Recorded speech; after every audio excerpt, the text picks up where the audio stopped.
আমাকে সবকিছু ছেড়ে কবরে চলে যেতে হবে। ইন্না লিল্লাহি ওয়া ইন্না ইলাইহি রাজিউনের আওয়াজ চতুর্দিক থেকে শোনা যাবে। কুল্লু নাফসিন যায়িকাতুল মউত। যখন আমাকে আস্বাদন করতে হবে, আর নামাজ পড়ার টাইম পাবো না, চিৎকার করে চাইলো একটা সিজদা দেওয়ার টাইম পাবো না।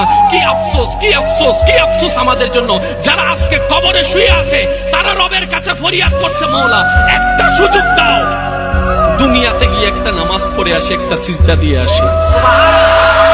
কবরবাসী চিৎকার করে রবকে বলে, মাওলা ভুল করেছি, ভুল করেছি, ভুল করেছি, একটা সুযোগ দাও। আবার দুনিয়ায় যাব, মাওলা হাজার ব্যবসা থাকুক আমি নামাজ ছাড়বো না, হাজার চাকরি থাকুক আমি নামাজ ছাড়বো না, মাওলা একটা সুযোগ দাও, একটা সুযোগ দাও, একটা সুযোগ দাও। মাটির নিচে যারা আছে তারা বলছে, আর মাটির উপর যারা আছে তারা বলছে, ভাই নামাজ তো পড়তে আয়। একজনে বলে যে কিভাবে আসবো, আমার প্যান্ট তো ঠিক নাই, আমার প্যান্টও ঠিক নাই, আমার শরীর তো পাক নাই, আমার কাপড় তো পাক নাই। আরেকজনে বলে, আমি যদি নামাজে যাই দোকানটা এখন বন্ধ করে লসের টাকা